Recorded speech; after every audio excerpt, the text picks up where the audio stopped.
Tennessee falls today in Nashville in the SEC tournament quarterfinals. Vanderbilt taking down Tennessee for the second time this year. And the final score, I don't even have it in front of me, 75-68. Tennessee loses, and now the Volunteers will have a week off to get ready for the NCAA tournament. Welcome in. It's Voluntary Reaction, 6:30 on a Friday night here in East Tennessee. It's a beautiful night in East Tennessee, and hope you're doing well despite the root canal game there. I mean, they pretty much have all been like that. I just don't like Vanderbilt. Well, not one bit. That is Bears analysis today. I don't like Vanderbilt. I mean, we beat ourselves. I think that there was a point after Gillespie hit the 2 threes. I think Tennessee led 45-38 around the 13 or 14 minute mark.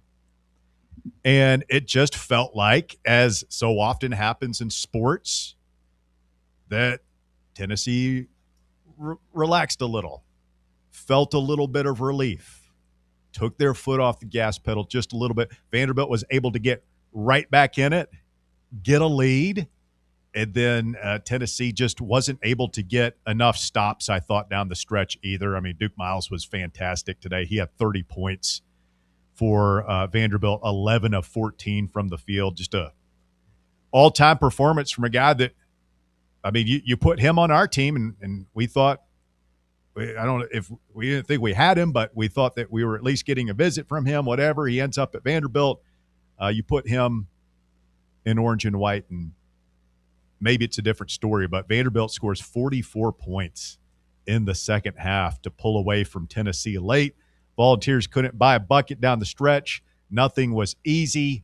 Vanderbilt made things very difficult on Tennessee, on the inside, on the perimeter, and everywhere else. And how many times have we said it? If Tennessee could just make layups and free throws, you'd probably have won this game today. But again, a really frustrating game in terms of missed shots at the rim. I know those are more difficult than they look like on TV. It's a physical game in there. But free throws aren't more difficult than they look on TV. Tennessee shooting 62%. Actually heated up to 62%. They were shooting 17% from the free throw line in the first half, 1 of 8. But, warm up to 62% there, but you leave 10 points on the board. You don't expect to make them all, but you make 4 more of those. Maybe it's a little bit different story, and we'll see. My one criticism of the Rick Barnes era has always just been the roster construction and the lineups that we see out there, and I just notice it time and again when I'm watching the truly elite teams play out there: Florida, UConn, Michigan, Arizona, Duke. Those teams, you can have a guy out there that's not much of an offensive threat. If he's a rim protector or just a lockdown defender, you can have one of those guys out there. But on those great teams, the other 4 guys on the court are all a threat. Not, 20-point a night game, but they're all a threat to score. And too many times in the Barnes era, we have multiple players on the court at the same time who just aren't a threat to score. And we've seen that throughout the year. We just are so reliant on Gillespie and Ament. I think it will eventually be our downfall as a team. I think it was our downfall tonight. And, we can have the micro conversation, what happened today, what's going to happen starting next week in the NCAA tournament. But the macro conversation to me with Rick Barnes is, can he get multiple pieces in the portal to plug in, and they're all offensive threats? I understand there's a rim protector in junior college that we're looking at. That's fine. I value that. But if you have a lineup with more than one guy on the floor that cannot shoot, that cannot score, it's always these games are always going to be difficult. So I think we saw that today. That's pretty much sums it up. Hit the nail on the head. I mean, really, you look at it. Even last year felt like kind of the most offensively versatile team because the one guy who we had known as a defender became a little bit more of an offensive player in Jemai Meshack, and that's how that team was so good.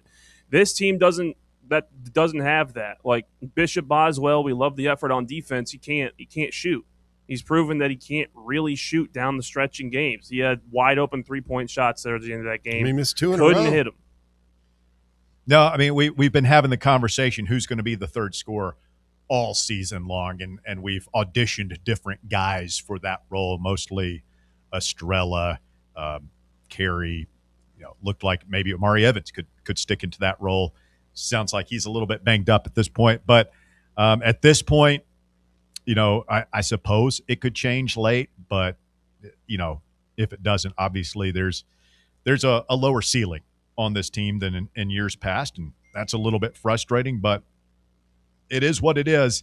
All right, we want to hear from you this afternoon, 865-966-3435. We will go out to Bridgestone at some point and get Davey Hudson in here. I've got Baron Walker with me. If you want to chime in, you can call or text the show today. 865-966-3435 is your number to get up with us, and let's go ahead and get things started with a phone call from Phil. Good evening, Phil. You're up first. Oh, Phil, give us a call back. We'll get you right in. 865-966-3435. Already discontent is rapid in the YouTube chat. Yeah, they're not happy. Appreciate everybody in the YouTube. Go ahead and hit that thumbs up button. Give us a like, and be sure to subscribe if you haven't already. Brandon Lay says, we hope our guys have better individual effort and act like superstars. We do nothing to put them in a groove. Graphics by Woogie says, that game reminded me that it's time to fire Josh Heupel. Magic Mike on the text box says, do you fire Danny White because none of our teams can beat Candy? Just a sampling of what we see in the text box. Do we have Phil back? Yes. Let's try Philly. Again, Phil, you're on Voluntary Reaction. What's up, brother? What's up, David? Hey, Phil. Well, cotton candy on just as on to. I swear, Phil. Never thought I'd see the day, but, I mean, yeah, it is what it is, man. They win in football, basketball. Did they sweep us here in baseball last year or just take 2 or 3? I think they just took 2 or 3. Well, Barnes is responsible for this bad roster he put together this year. I mean, like y'all Walker talked about, Boswell shouldn't even be on the court. If you're going to play legitimate, if you want to do something. Today was just, I mean, play out on the court. You watch Boswell and you're thinking, oh, man, get him out of there. And then you see Berg in there and you're like, oh, man, get him out of there. And you look at the bench and there's not – I said to the guys we were watching, it's like, I would so much rather see Amari Evans in there than Berg. But I mean, there's no way, Phil, that Evans goes from scoring 23 against Vanderbilt on Saturday to, like, nothing this week, right? Unless he's banged up, right? Yeah. And, I mean, we got the same bugaboo. We can't hit layups or miss foul shots that haven't been rectified the whole year. I mean, that's been the most surprising thing to me, Phil. Because we've had seasons in the past where they started off not very good from the line, what I would consider not very good. Nothing like whatever this is now. It's atrocious. And he's gotten it fixed in season. I don't know. These guys just, I mean, Jalen Carey, bless his heart, that kid can't shoot a free throw. No. I don't know, yeah. He won the game like yesterday, but he was soft as Charmin today. He's out of shape. Who's that? Jalen Carey. I mean, I'm not taking a shot at him. It reminded me a lot. Oh, a mint? Yeah. He's soft today. Vandy kind of has his number, don't they, Phil? I guess they do. That's what a good coach can do, slow you down. They did. Well, I mean, they kind of yesterday. Pearl was good. Can we get Jerry Stackhouse back there? I mean, what's Vanderbilt doing hiring a real coach, man? That's unacceptable. I hope somebody steals him and he leaves there. Hell, I wouldn't mind having to get rid of Barnes. You know what? Oh, Phil, come on. You don't mean that. Yeah, I do. I'm tired of watching Rick Barnes. Rick Barnes is the best basketball coach we've ever had here, Phil. You know that. Is he? You better than Bud Pearl and Ray Mears? I mean, that's very debatable. What's Bruce Pearl doing right now? He's won a lot of damn games, but when it comes nut cutting time, he ain't there to do it. You know what I mean? Oh, 2 SEC championships, an SEC tournament championship. Throwing gasoline tonight, huh, Phil? I mean, Final Fours we're going to. As many as Pearl and Mears went to here. Lord, what do you think will be now? 6 seed after losing the cotton candy? I don't think so. We'll see if we can run down Bob, and I know Davey follows this stuff closely as well. But Lunardi today said that it was Tennessee, Arkansas, and Vanderbilt going for a 4 seed. So if we were still in play for a 4 seed, I can't imagine that you would fall to a 6 after a quad 1 loss like today. So I would imagine we'll be a 5. But if we're a 5 and we win the first game, then we're going to have to play a 4 probably, and then play a number 1 seed. We're not even going to make it that far. Our guard play, it's the worst guard play of Barnes era here. It's terrible. It's rough. It's rough, Phil. And You guys think it's worse than the first 2 years? No, yeah, Kevin Punter 1 year. I mean, I take Kevin Punter over any guard we got now. I think Gillespie is a damn good college basketball player. I just we just use him way too much. I mean, he can't do it all himself. When you've got 2 or 3 guys on the floor that you don't really have to guard, we do, and you can shade coverages towards Gillespie and keep him out of the lane and force him away from the basket. I mean, if we could have done that to Tyler Tanner, but they don't have lineups like that, Phil. Everybody can shoot on that roster. Yeah. Yeah, but we did a good job on everybody but Tyler Tanner and Miles. Miles killed us. I think I think we're up to 9 out of the 11 last games. Everybody had their guards had career nights against us. I'll have to check the exact thing. Well, the basketball's almost over. I just hope we got something good, some other sports to bide my time. You know what I mean? Yeah, I mean, baseball's up early, 2-0 on Georgia on the road today. I think we got at least 2 more basketball games left in this season, Phil. And you know what? Let's get back to Knoxville, get these guys rested up and healthy, and roll the dice in the big dance. Yeah, and hopefully Barnes will retire. See you. Oh, Phil. Come on, Phil. Phil. Even for voluntary reaction, that was beyond the pale. Come on. I mean, are you surprised? Really? Not at all. No, not even a little bit. I mean, he's got to think about Vanderbilt, man. I did see where Josh Schertz re-ups with St. Louis today. Yeah, long-term deal. Doesn't want to go anywhere. He's waiting on Rick. Maybe he is waiting on Rick. Kim English officially fired today by Providence. Would he come back if Justin Gainey gets his head coaching shot this year? I'm sure Barnes would have him back, especially if maybe got to figure will he be here 2 years tops. Saw where Casey Alexander is moving on to Kansas State. Would Belmont take a swing at a guy like Justin Gainey? Could Casey Alexander be a future Tennessee head coaching candidate when Rick Barnes finally does hang it up? Many years from now, Phil. Many years. I feel like Belmont might be maybe a spot where you could.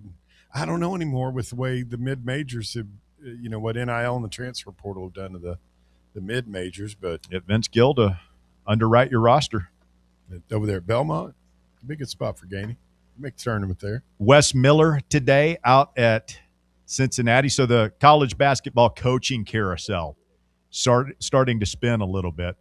Phone lines popping 865-966-3435. Let's get our next caller in. This is DR Vol. What up, DR? Guys, a wise man once said, we're a shooter away. I don't remember who that wise man was, but I wish we'd had that shooter to either shoot the basket or shoot me to put me out of my misery. That was awful to watch. God. Well, DR, it's not my style to pat myself on the back and say I told you so. I've always said that about you, Russ. I think people realize that. I'm not much of a self-promoter. But, yeah, I saw this. I foresaw this. I think a lot of people probably foresaw it. I think Rick Barnes, he would never admit to this publicly, but deep in his heart of hearts, I think he foresaw this. He knew that there wasn't enough shooting on this team. And look, you don't have to have a Dalton Connector or Chaz Lanier out there. It's nice, but you don't have to have, a 40% three-point shooter out there every year if you have a couple of 36% three-point shooters out there. Yeah. But we don't have any of those. I don't think anybody's shooting. What? No, I look that up for me, Walker. Who is our best three-point shooter in terms of percentage, and what is that percent? I will find that for us shortly. Thank you. Well, and what's sad, Russ, at one point it's like, God, I hope Ethan Berg just starts throwing it up. Like you had yes. nothing. I found myself multiple times that it says, shoot it, Ethan. Like we're probably not going to get a better shot today than Ethan Berg or any of our wing players really wide open at the three-point line. Like we were just not getting shots at the rim. They weren't going to let us win with the inside game. Oh man, this list is horrible. So let me guess. Gillespie. Nope. I'm going to say no. Amen. No, well, Gillespie's number ice one cold. out of the starters. If you want to go starters, I'm going to say, well, Boswell does shoot a high percentage. He's the highest of the starters. The number one guy is Ethan Berg at 42.9%. He only scores 2.5 points a game. Bishop Boswell's at 40.4, only 6.4 points a game. Third is, we haven't seen him take a three in eons, but it's J.P. Estrella at 40%. Then it's Amari Abram, who doesn't play. Then it's Felix Okpara, who was at 36.4. And then right after Felix is Nate at 34.4. See, I mean, first of all, that says a lot, but why wouldn't you let your guys that shoot higher percentages from three shoot more threes?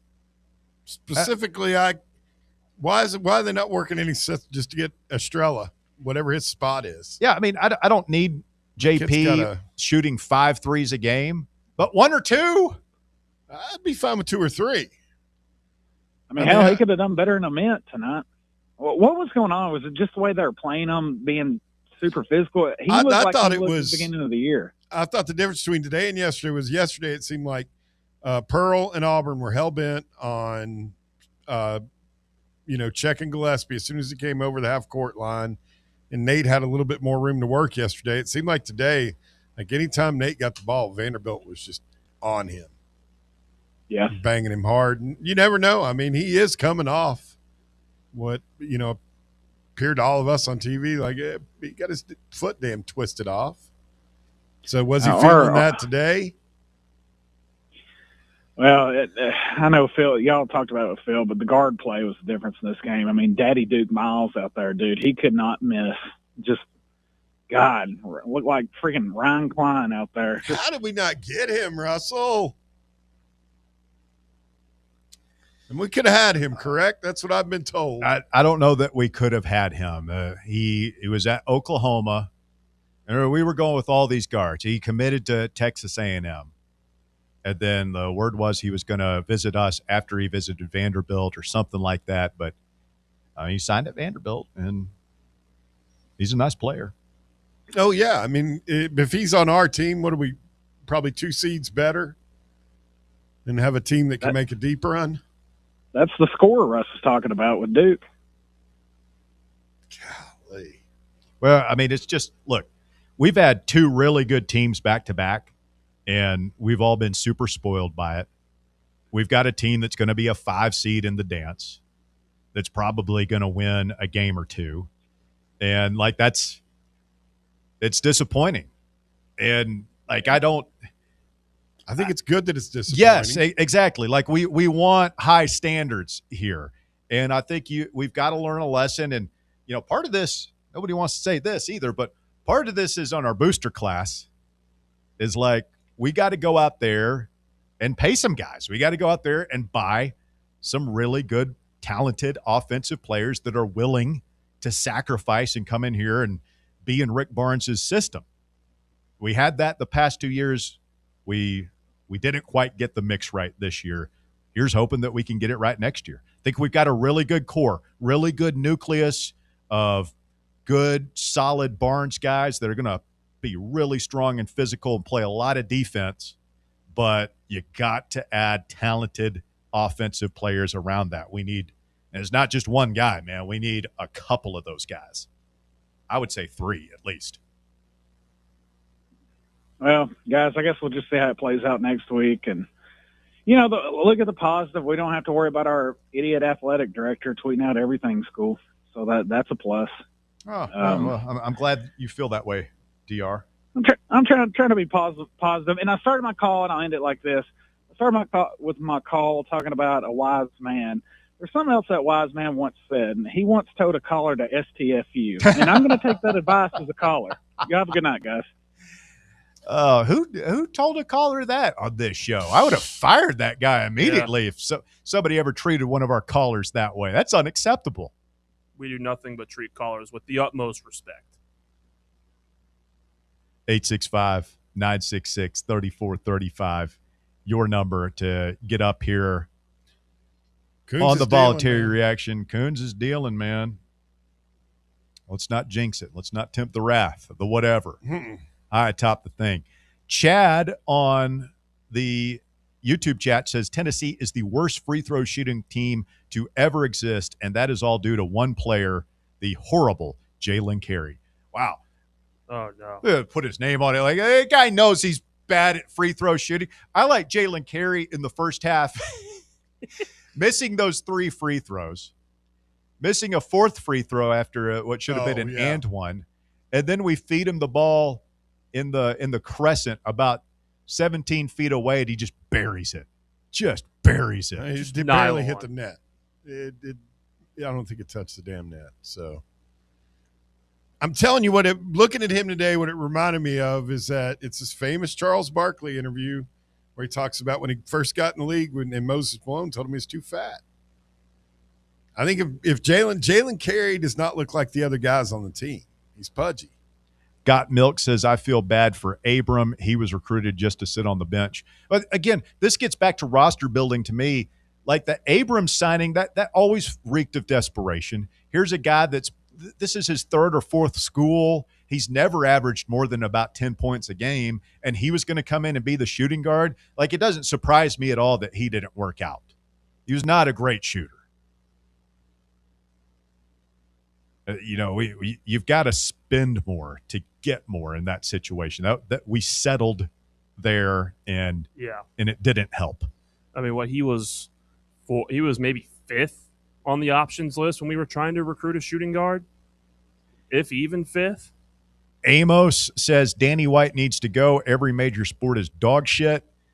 Brandon says, bring me Donnie Tyndall back. Going through it. Donnie freaking Power T. Going through it in the chat today. Let's get Anthony in here next. Anthony, you're on Voluntary Reaction. What's up, man? Russell, Bear, Walker. Guys, Phil is my favorite caller that I hear.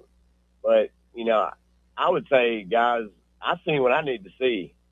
Rest up, boys. We're ready for the tournament. I thought we played a pretty good game. And I think Ament did not have it today, whatever. I think he may still be a little hurt. But he's got killer in him, and I saw it tonight. I wasn't sure until tonight, but you could tell it was making him really mad that he was playing so bad and we were losing, and he almost pulled us across the finish line himself. I don't feel bad about it. There is something to be said for getting home, man. I mean, do we really want to, I wouldn't concede anything to Florida if we had won and go out there and give them our best shot, but damn, they're good in, 3 games in 3 days that wouldn't really help your seeding anyway. There's something to be said for getting home. Let's get in our own beds, rest up, and hopefully go play well in the tournament next week. No, we probably would have beaten Florida and then, lost in the first or second round, and it would have made us all mad. But, I think the lob is working now. I think that kind of unlocks Acapara. Vandy they banked in another 3. They were making everything they threw up. Yeah.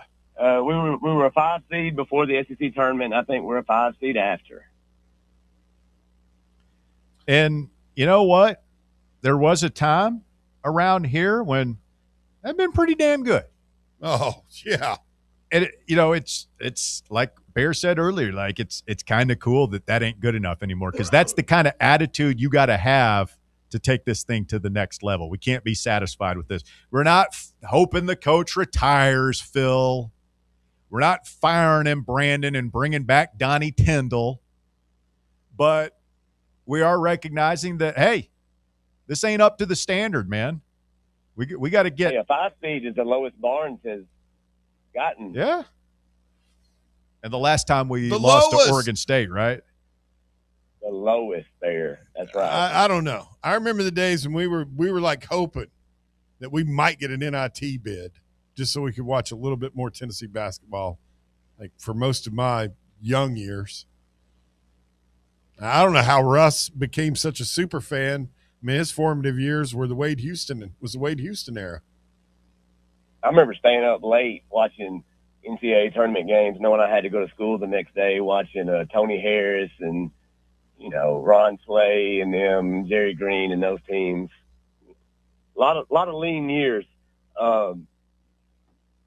Carey is the only guy I know that can go to the free throw line to shoot 2 free throws in this 3. He's done it. He's done that multiple times this year. Oh man! Every time he goes up there, I'm like, dude, just give me one. Just give me one, because I'm begging you. Oh guy. Lord, Jack thinks this is bad. I mean, what's more frustrating, watching us clank free throws or watching us miss like multiple shots at the rim on the same possession? Dykes had the line of the night when he said Carey should shoot his free throws 3 feet behind the line. Yeah, I heard that. It's good. There's a lot of truth to it. He gets the ball right to the rim, though, so it's so alluring. Barnes just can't resist. It's like catnip. Like, I still think Carey could be a really good player. It's just going to be whether or not he's willing to put in the work. You see what I'm saying, Russell? Right there, Bear. He's like he gets it right to the rim, so you think this guy's going to make it every time, but he never makes it, and then he always misses his free throws. But I mean, whatever. I like the guy. He chose he chose us over Vandy, and he kind of rubbed it in Vandy's face. So it's hard to really hate the guy. I think Amari Evans needs some of these Berg minutes. I think he probably would have gotten him, Anthony. I'm wondering, like, how big a deal, like, what's going on with his ankle? That's right. Rest up, boys. We saw what we need to see. Vandy's a really good team, especially with Duke Miles making everything he throws up. I think we saw what we needed to see. I think we're ready to go. I'm not feeling that bad about it. Last thing I'll say is these new grays are looking pretty nice on this baseball team right now. I like the white outline. As bad as they messed up the other uniforms, these look pretty good. See you guys. Thank you. I did. I was commenting when we first turned it on over here to Walker that the grays look clean, man. You like the smoky grays this year? Yeah, it's a nice look. I like the fact that we're up 2-0 over Georgia. I like the fact that we got the top of the order coming up in the 5th. Mm-hmm. 865-966-3435 as Anthony drops off. That creates lines available for you. Now's a great time to take a shot 865-966-3435. Your number to get on board the Voluntary Reaction post-game show. You never know, boys. This could be the next to last one. God, why'd you got to bring it up, man? We got baseball coming up. We'll be good. Pivot straight to it, won't we? Yeah. I saw Elander just a few minutes ago had a little fire. He looked kind of pissed.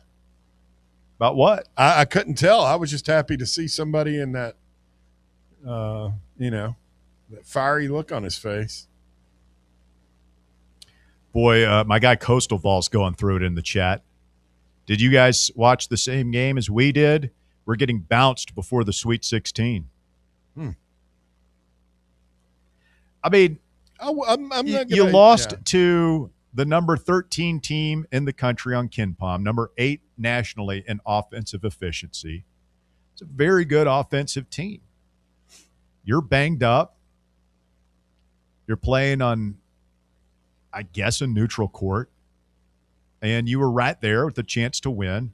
It's interesting, right? You got Phil, super negative. You got a lot of people in the chat, super negative. We've got Anthony, though, who always skews negative. Like, he has had a couple of legendary voluntary reaction meltdowns through the years. Mm-hmm. And he calls in and says, you know what, guys? It wasn't that bad. No. I don't think so. I mean, you're right. If you look at all of the metrics, Vanderbilt in almost every facet is a slightly better team than Tennessee is. They have been this whole year. They are on most of the rankings across the country, and they've been slightly better than us in both games when we've been at full. I mean, this game we were at full strength, and we just barely beat them at their place. They're just two very evenly matched teams, and Vanderbilt.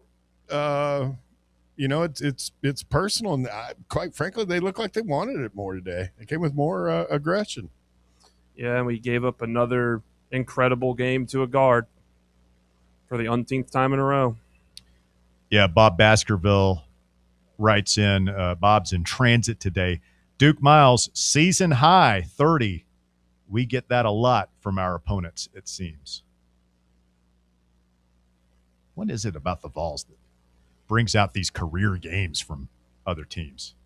I don't know. And it's happened in multiple sports over the years.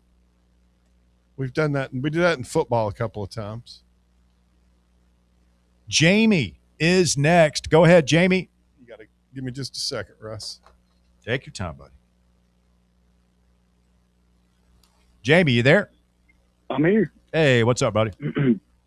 Boy, this Adidas Eve shit sure sucks. Well, I love your ability to stay on message, as they say, Jamie. Man, you know it, man. Hey, listen, but for real, I mean, well, it wasn't 8 short months ago, Russ. We had the best baseball coach and program in the country. We were coming off back-to-back Elite Eights. We had the number 2 overall recruiting class in women's basketball. I mean, well, we was kings. We were kings. Not to mention the football team was rolling. We just come out of the playoffs.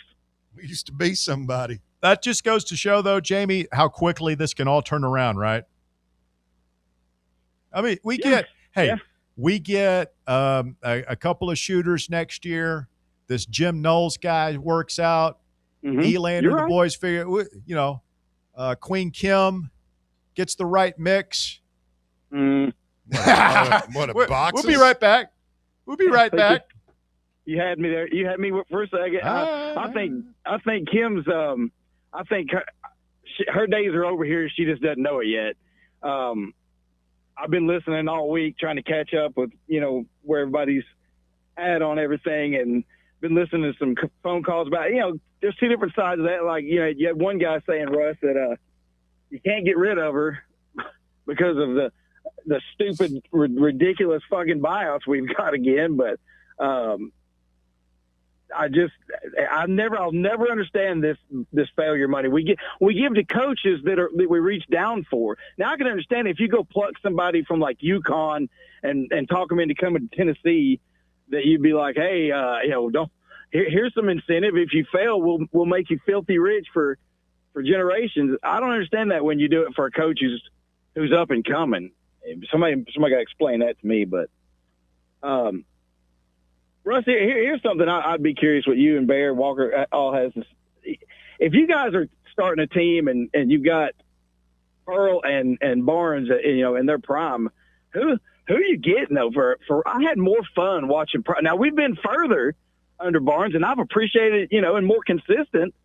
But man, I never had more fun, watching Tennessee basketball than I did under Pearl. Can anybody argue that?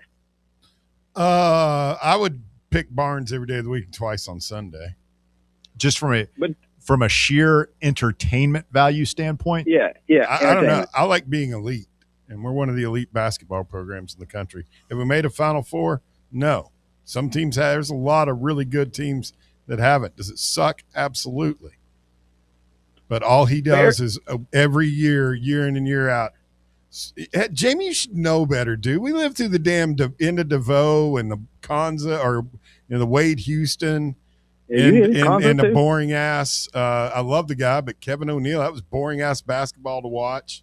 And the Uncle Jed, buzzball. I mean, hell yeah, I like being really, really elite in basketball. One of the most respected programs in the country. I don't know. I look at it from maybe if we zoom out a little bit and look at it from the whole country, looking at the whole basketball map of the NCAA basketball map. I'd say that Bruce Pearl's been more of a splash than Rick Barnes. Elijah on the YouTube chat, Jamie says, "Hell no, Bruce Pearl recruits thugs and then gives his son the job." Boom. So, I mean, so what?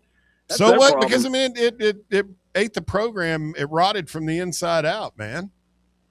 That's what you'll never admit. If you ever would admit to it, I could handle this conversation a lot better, Jamie. What? Bruce's program rotted from the inside out because of some of the players he brought in. Everybody in town damn knows it. No, it's not. It doesn't. Look, is Rick Barnes had a situation like that? No, but would you also admit that Rick Barnes is more or less the exception and not the rule to college basketball?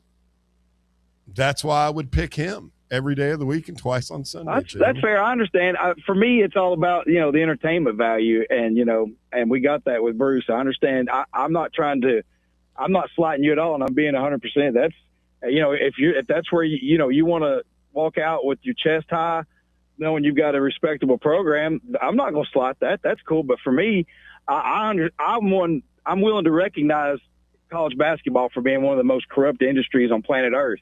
I'm willing to accept that. And then accepting that, I'll take whatever cutthroat mercenary you can give me. I don't care. And if I've got to sit back and watch other teams do it and win and get to hang banners and cut down nets, I want to do it too. And I'm not saying we have to choose one or the other with Barnes, because you're right. He has been elite. I just never had more fun watching basketball than I did under Pearl. But I'll tell you what, I'll be fair. I wonder if that has to do with the fact that I wonder if Barnes had came before Pearl and resurrected the program from the Black Curtain and the NIT era, if I'd have felt differently about the way, we were all excited about winning under Pearl, but I wonder if it had a lot to do with the fact that we just never done it before. But yeah, I enjoyed his style and his excitement. Well, guys, I was with you all year on this, Russ. We needed one more shooter. I appreciate having Rick Barnes as a head coach, because one thing you'll always have is the intensity, the defense. Even though we let a guard go off on us, that's going to happen when you don't have comparable guards in your backcourt. I'll be curious to see. I don't think he's going anywhere. Russ, you don't think this is it for him either, do you? I don't think so. Retiring. Yeah, I don't either. I don't know if a good core of young freshman players. I don't think so, Jamie, but I also don't think that it's something that he's going to plan that far ahead. I honestly believe it's just going to be something like, he's all dialed in on this team and doing his job, and that's what makes him so good. He's extremely focused and driven.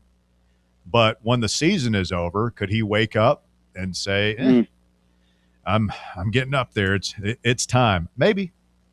What's that cat at St. Louis's connection to Barnes or UT? I heard you mention him earlier in the show. is not a connection to UT. He was head coach for years at Lincoln Memorial. Up in Harrogate? Yeah, where he was very successful. Okay. So he's in the shadow of Tennessee basketball. Well, all right. Well, I'll get out of the way. I just was. I always like to pick your brain on this, Russ. If it was if he did wake up after this season, say I put in a good tenure here, who do you think who would you like to see Tennessee go after? Just for poops and giggles, hang in there. Thank you, JV. Appreciate it. I mean, I honestly just have not spent a lot of time thinking about it. I mean, Schertz is certainly intriguing. I don't know. Is there somebody else out there that you want to take a shot at? Young up-and-comer? Travis Steele. Does the fact that I'm sorry, I lost my train of thought. Watching Coons try and get out of this 2-on, 2-out jam. Who am I thinking I could sit here and multitask? Let's get Jesse in Nashville in here next. Jesse, you're on Voluntary Reaction. Go ahead. It turns out I loved where we were at halftime, but, man, that just looking back at it, I said yesterday I would be sort of giddy at the chance to play Florida, but I definitely think playing 2 games in 2 days going against Florida, you could tell today Golden and that entire squad, like, they were amped to play in this tournament. Did you see what Golden said about Kentucky after the game on SEC Network?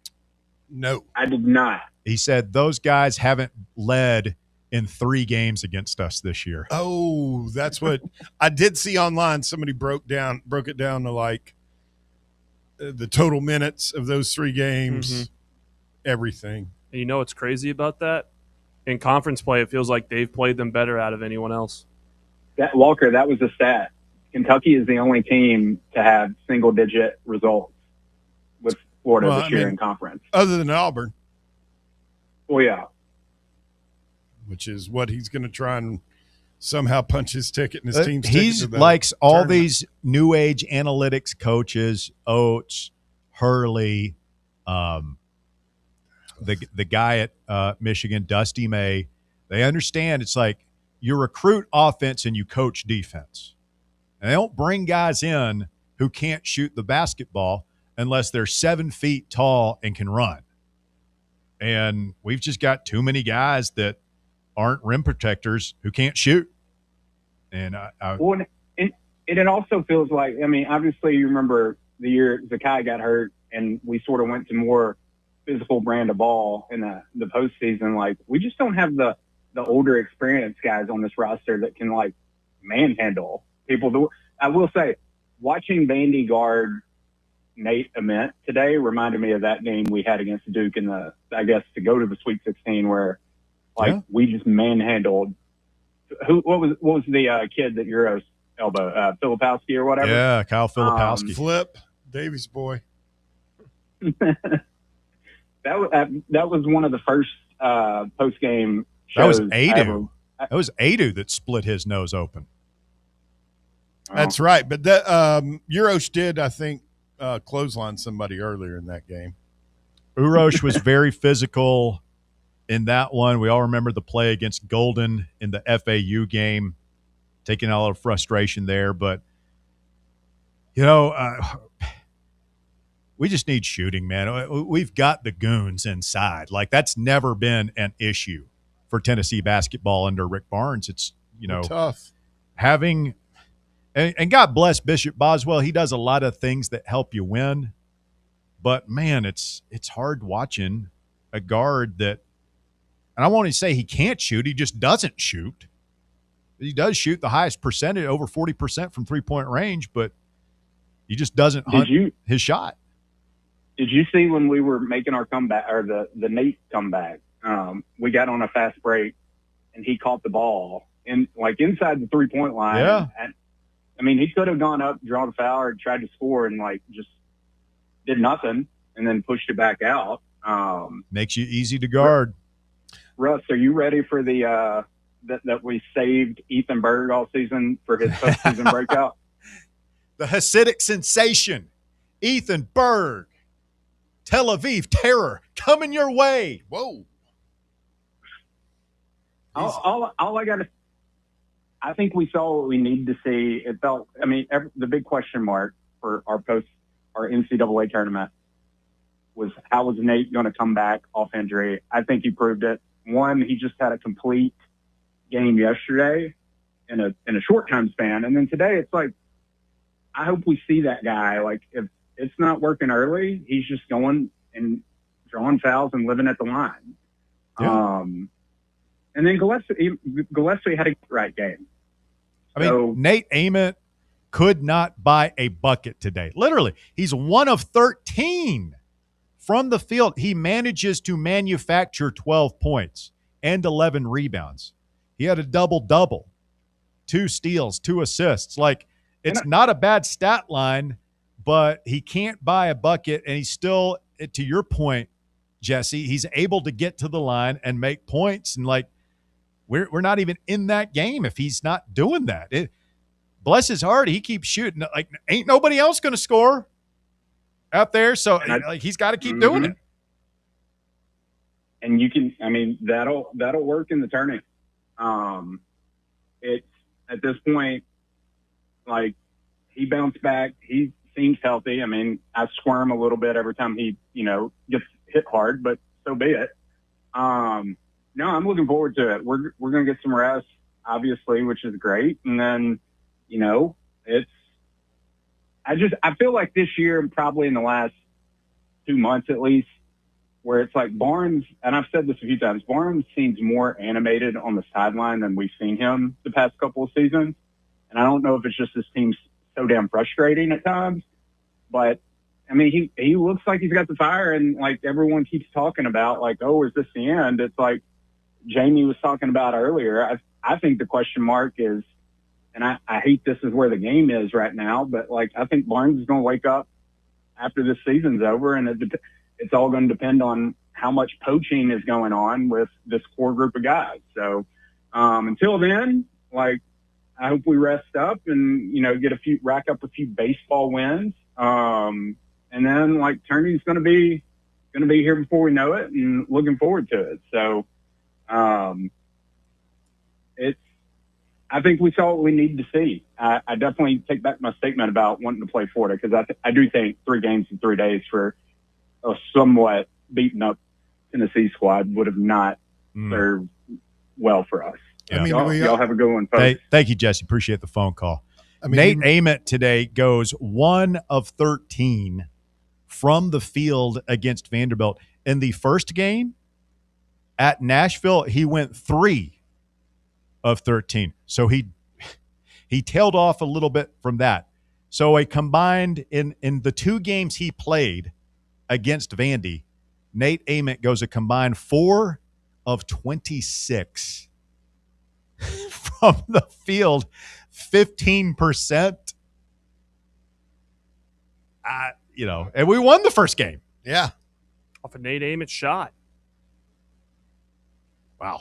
All right, let's go back to Nashville and talk to Davey Hudson of Outkick, who is live at Bridgestone Arena.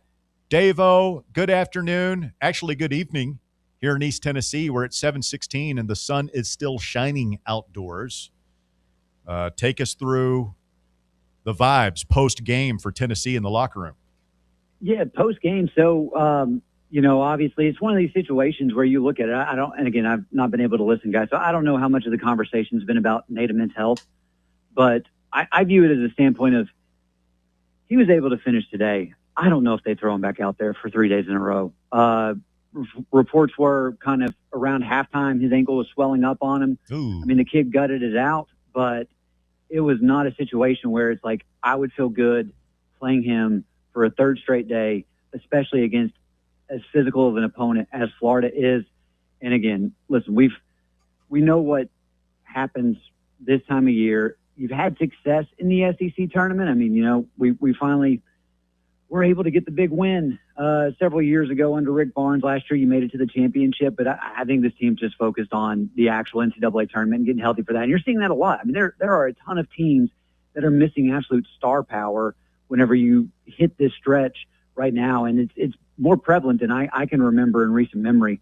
But with Coach Barnes, I was sitting there with our good friend Trey Wallace, and as he was talking, you could just tell it's like, I don't want to say like I'm ready to go home, but it wasn't like, oh man, like I hate that we're not playing tomorrow. Yeah, we let one slip away, lost opportunity. And the other thing, so I did ask him the question because it's something we talked about the first time they beat Vanderbilt in Nashville, and it wasn't something they were going to be able to do in the second game because Nate was not able to play. He was out with the injury, and rightfully so. The first game, though, Rick was forced, based off foul trouble, to move Nate to the 4, go with 3 guards, and then just have 1 big and go from there. I was curious, like, why we didn't see that today. And Rick's answer, which, listen, like, I get it. He's probably frustrated, he's ready to go. He's like, we didn't get to practice it. And I wasn't going to be an ass, but I was like, well, yeah, it's a tournament.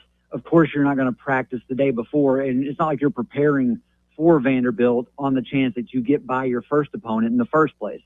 So I just kind of took that as, like, they really didn't have much of a game plan in the second half. Like, they're just like, we'll just go out and do our normal thing, and we'll go from there. This did not strike me as I'm going to do what it takes to win this game. And some people will have a problem with that, and some people will be like, we got bigger fish to fry, because I do think the winner of today's game between Tennessee and Vanderbilt was just a sacrificial lamb that's going to go face Florida tomorrow and get beat by about 15 points. So did Rick offer that up, that his ankle had swole up at halftime, or are you guys getting that from other sources?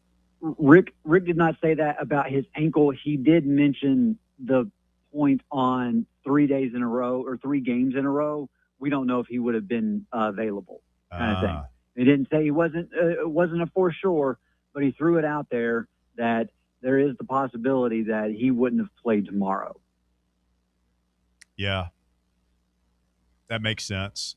I mean, he got beat up pretty good today. So, I mean, I hope I hope there's not swelling. I hope it's just bumps and bruises, and he can come home and, take the weekend off, 2 days to kind of rest up, get a little treatment, put some ice on it, do what you got to do, and then we'll know the opponent Sunday. Obviously, you can get ready next week.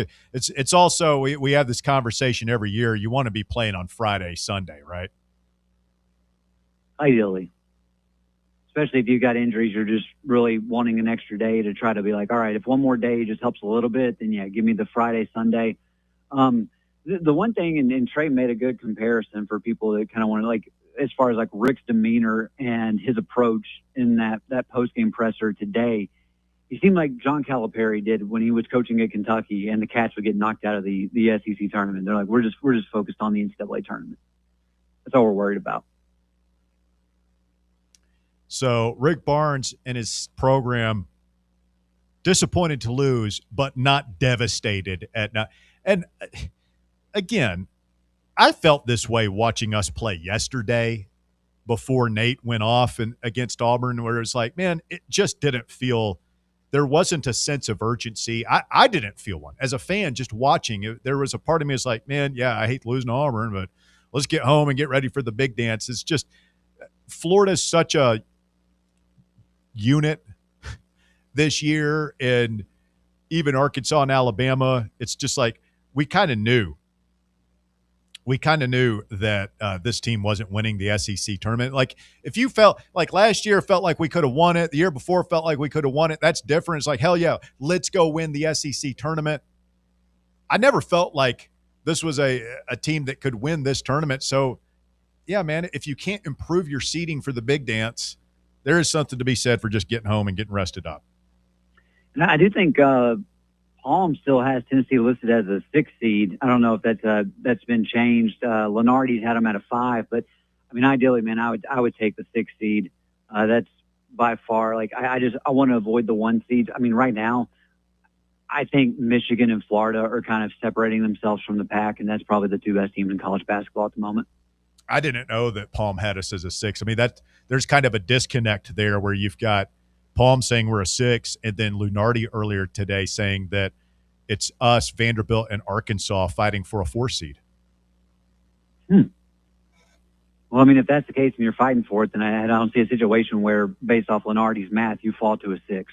You would think so. 865-966-3435. Dave, you got time to hang out and take a call or two? Yeah, no, I'm good. I'm all good. We've gotten all our coverage wrapped up. I mean, I'll be back over there later this afternoon, or I guess this evening. But no, I'm able to hang out as long as we need to. My man. James, you're on Voluntary Reaction. You got me, Bear, Walker here in Knoxville, Davey in Nashville. What's going on, brother? What's up? How's it going? First time we've ever lost to Vanderbilt in the SEC tournament, I'm being told. Is that correct? Yeah, we'd had a pretty good streak on them where we sent them home numerous times. It's kind of a bummer. a Well, bummer. I guess my biggest thing is that I think what Rick Barnes needs on his coaching staff is an offensive coordinator. I think it worked out so well for Bruce, and that he needs to step back from the offense and just hire a guy that can run it. I mean, because it's just been like the same thing over and over again. Yeah, I mean, that seems to be a trend. Some of these teams are setting up, offensive and defensive assistants and then scouting guys. I don't see Rick Barnes ceding that much control. I could be wrong. He does delegate more than people would think in certain aspects of his program. But Davey, he just strikes me as being pretty rigid when it comes to fundamentals. He has evolved. We have evolved the way we've played offense from when he first got here to now. But I just see – I don't see us ever being a run and gun, jack up 43s in a game type of team. No, I mean, and that's like what the big question is whenever, I know we're still focused on this year and seeing what we can do, but it's like, what's going to happen? Because you got to go out into the portal and you actually got to get some guards. Like what you have right now, while, I like Amari Evans, I think Henderson can, develop. Boswell's obviously going to be there. Like none of these guys are just like, pure deep threat shooters. Like you have to find a way to get it. And it's like, I'm with you, and I fall into this category too, where I'm the guy that's like looking at all the analytics, and I realize like you can still have an old school approach, but you do have to incorporate this. And it just seems like that's just not in their style. It's not in his wheelhouse. He doesn't want to necessarily utilize that to the best of his advantage. And I'll go back, James, Davey, guys, to the first game in Vanderbilt. We were scratching our heads trying to remember. That was the game that we went small for an extended period of time, where we moved Ament to the 4, just played with one traditional big, and we went on a little run. And then we ended up winning that game. I think we saw that line a little bit the next game, and then it just went away. And like we've played with 2 bigs on the floor the entire game for the last 10 games or so. Well, that was the thing too that Rick said. Rick was like, we thought about it, but we decided not to do it. Okay. I don't feel like they could do it today I think if Ament and Amari are completely healthy and don't have ankle problems, then maybe you can do that. But you can't lose your side of the prize, which is next week's tournament. Well, and I was thinking that too, because I was like, if we go small, who's the other small forward that isn't Amari Evans? You don't have one. Yeah, Nate has to be the 4, and then it's got to be Amari at 3, and then you could rotate, between. Granted, you'd want to have Jacoby out there, but then it'd be a rotation of Bishop or Berg as of late, based off what they've been doing. I know a lot of people are like, "Why is Berg getting so much run?" I don't believe Amari Abrams checked in at all. I'm assuming that has something to do with what he's been seeing in practice, but Berg did give a little bit of a spurt there in the first half, but obviously that second half stretch was rough, to put it nicely. Yeah, and I was worried about this team as soon as we lost the recruiting battle with USC with Rice, because that was, we just brought in Gillespie, a former teammate, and like we're very like, okay, we might get this sharpshooter, and then after that fell through, we just panicked on a shooting guard, and that's when I was like, I can't see this team having a 3-point shooting threat other than Gillespie. No, we don't. We just don't. It would have to be Nate as well, but obviously that wasn't happening today. And I just feel so bad for Nate because, I mean, we can't spread the floor whatsoever, so we can get a one-on-one with Nate. Like at the beginning of the season, we saw a couple of times where Nate got a one-on-one, but you just don't see that anymore because there's not really any other threat. I mean, we just can't do what we want to do because of the squad. It's frustrating, but let it be a lesson, James. You can fix this next year, but you got to have shooters. Got to. I just hope we recruit one. Yep. All right, man. Good stuff. Anything else, James? The last thing, there is a dual threat coming into Knoxville. He's a quarterback and a shooting guard. His name is Chester Andrew Jeroman. Good night. All right. We'll keep our eye on that. James drops off. That creates a line available for you. 865-966-3435, your number. I've heard that we're back in on Rodney Rice again. Wouldn't be surprising. But we could get him for cheaper, too. And then Jeremiah Wilkinson, who had a fantastic year for Georgia this year. He was at Cal last year where Amaro Morgan was. Yeah. So, I mean, those are two big-time college shooters. Rodney Rice was averaging 20 a game in 10 games he played for USC before he got hurt. So he'd be good. Yeah, you add those two, and, I kind of like as you get a little smaller, little faster, and much better shooting on the perimeter.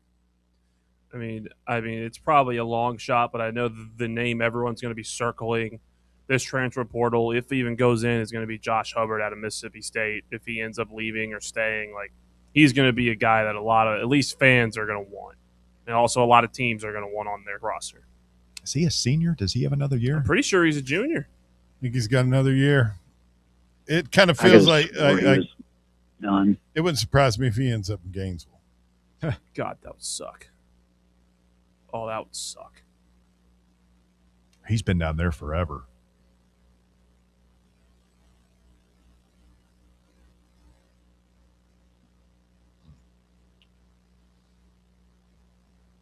Hubbard is a senior, I believe.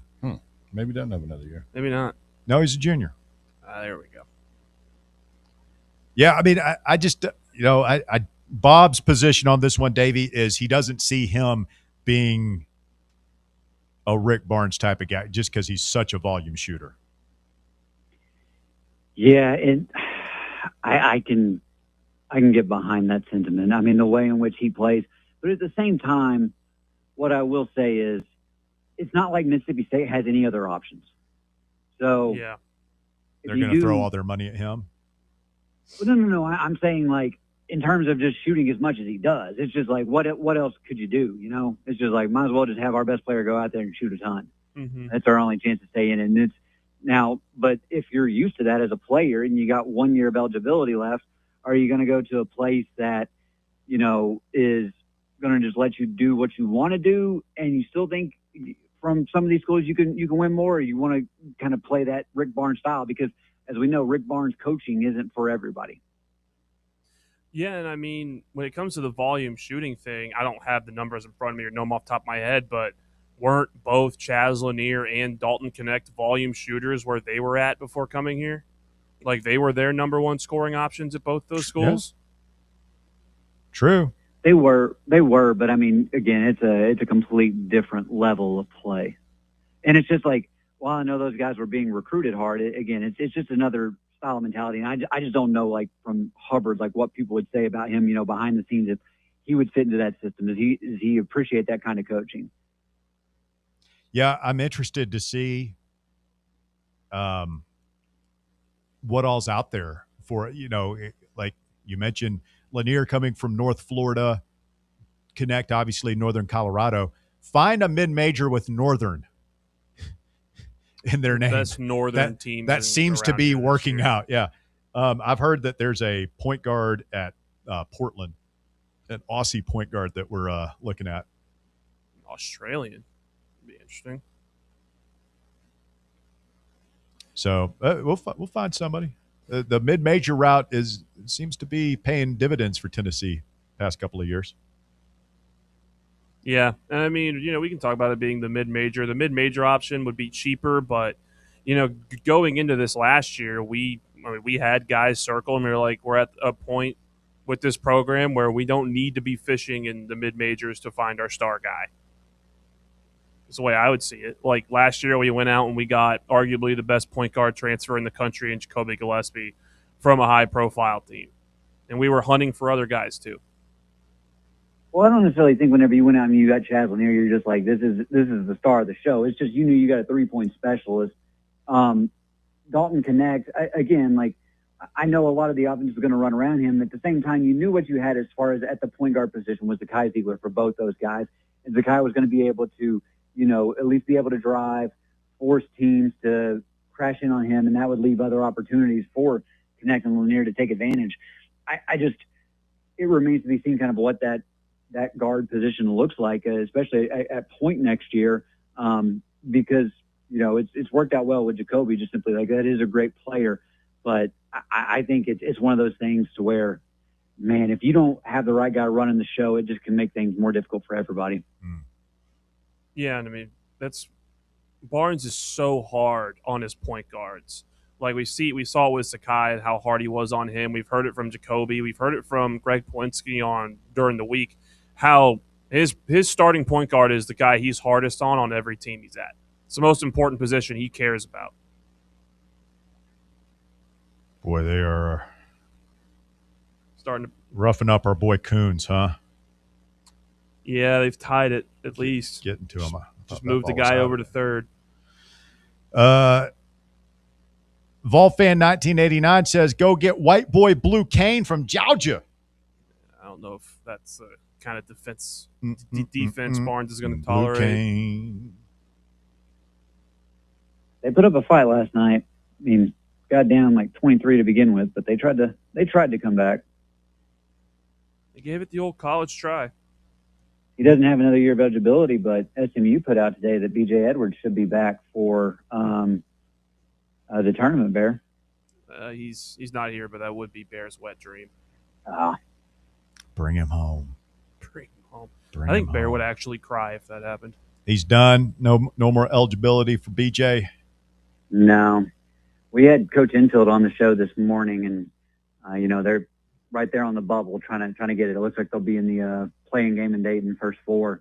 But, I mean, BJ, I think, he's maybe fifth in the voting for best or conference defensive player of the year. Mm-hmm. So it's like he fits that Rick Barnes style.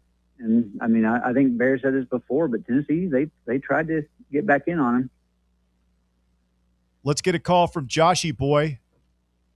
Good evening, Joshy Boy. What's going on? Hey, Russ. Yo. How'd I look now about Boswell? What was your... I said Boswell cannot defend anyone. He's looked like shit all season. No. He's really? letting anyone drop by him. We could have paid Duke Miles $1 million in the off season and got rid of that bum Boswell. Barnes could have done it, but he just sits back and didn't let it happen. Really? Yeah, they said that. They said it, Bear. Who's they? I have my sources, Bear. I'm not going to... Well... You questioning Joshy Boy's sources, Bear? I'm questioning a lot of things about Joshy Boy right now. Oh. They're affiliate of the show. The Dean said that a few minutes ago. We could have got Duke Miles. Well, they should have. What would it take for us to have landed Duke, Joshy Boy? They were saying we could have paid him $1 million in off season, and he probably would have came here, Davey. I know they were in on him. I don't know the Yeah. financials behind it as far as where it broke down. Let me ask you all around the panel, what seed do you hope we are in the first round, 5 or 6 seed? I'm old school. I want to be seated as highly as possible. I say 5. Davey's on the 6 train, though. Well, yes, and I'm on the 6 train simply because what is the goal? The goal is to get as far as possible. And Right. I think having based off what the numbers generally show out, whether you're a 6 or you're a 5, especially after last season, I would much rather be in the same side of the bracket as the 2 compared to the 1, because I do think the 1s have set themselves up. Arizona right now, they're looking a little susceptible. Duke's got some injury problems, so I mean, you could probably make the argument, well, maybe if you could get on their bracket, that might be one thing. But if you're in the bracket with Florida or Michigan, like, I'm just automatically chalking that up as an L. Both those teams, I'm penciling in, or I'm writing an E to the Final Four. So if you're a 6 seed, Davey, whose side of the bracket that you hope you're on as a 2 seed? Michigan State, Iowa State, who? I would say Michigan. Actually, no, I would say Iowa State, just based off how we play. It's just such opposing styles of ball. And it really would just come down to, like, whoever's able to control the pace of play. But the way in which Izzo performs in March versus what we've typically seen out of Rick Barnes, I really would not look forward to that matchup. I don't want to face UConn. UConn should be a 2 seed, but I don't want to go up against Hurley in that team. Agreed.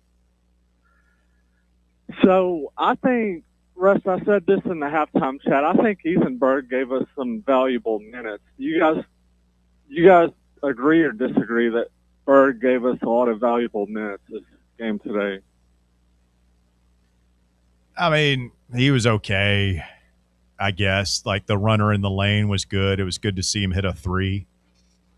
But and let's not kid ourselves, Jay. And He would not see the floor almost any other season of Rick Barnes basketball. yeah, And I thought when he's on the he floor played- in crunch time Yeah, with under the 5-minute mark, Joshy boy, I'm just like, ugh, like it does not feel good. And I thought, you guys may disagree with me, I thought Berg played really good defensively today besides maybe 1 or 2 other drives when He was he okay. let 10 or miles through the lane. He was okay. I mean, you're right. Like, he gave you solid minutes off the bench today. Jalen Carey gave you solid minutes off the bench today. We needed more from our starters. I mean, to your point, you got a starting shooting guard who didn't score in 21 minutes. He was 0-4 from the field. I mean, Boswell, like, dude, nobody's asking you to go off for 15 to 20. And not do much, just at least score 6 or 8 points. You got to, if by accident. Well, I got a question and a comment out the door. I'm going to go ahead with my question. Do you think we lost the game because of free throw shooting or not Nate scoring enough? Yes. I mean, it helped. All of the above. Yeah. Free throw shooting and layups. I mean, they're freebies, Joshy boy. Free throw shooting and layups. Just make them. Because You're also 3 of 10 in the first half from the free throw line, so it's one of those things. You hit a couple of more of those, you might be able to kind of get a little bit of a run out there. And it was one of those games where it was so close for majority of it until late. I mean, fortunately, Nate was at least able to hit some free throws for you. But yeah, I mean, you just can't do what we do from the free throw line and expect to win meaningful games in March. Agreed, Davey. Because whoever we get first game of the tournament, they're going to scout us really good because nobody besides Nate can create their own shot. Maybe Jacoby. My comment out the door, I can't wait for this clown to be gone out of this program. See ya. Who's he talking about? Who do you talk about? He's talking about Bishop Boswell, maybe? He's got You got 2 more years of him, Joshy boy, so You got more issues than New York Times has got subscriptions. I don't know what to tell you about. God almighty. And now our pitching staff is melting down. I mean, what a kick in the dick. This night's just turned to shit. Friday the 13th, boys. It is Friday the 13th. If this baseball program falls apart, I don't know what I'm going to do. We're going to go back to ranking college football random things Take in the a middle of June. vow of silence and join a monastery. Go on a lot of nature walks. You get a lot of I'm travel. over here reading Don't Kill Myself books. He said the book was for a friend. It is for a friend. Don't worry about the book. What's that from? Wedding Crashers. I'll go home and watch some more Black Rabbit. I'm really enjoying it. That is one thing I've freed up. I won't watch. I probably won't watch much more of the SEC tournament. I'll probably go and watch some basketball and lose some money doing it. Might as well. Just make the day worse. Oh, I'm all in on this baseball game. I'll watch the rest of this thing. I mean, like, I already took the cup off. I mean, Might as well. my gonads are already swollen. Might as well. Probably worse than Nate Amott's ankle right now.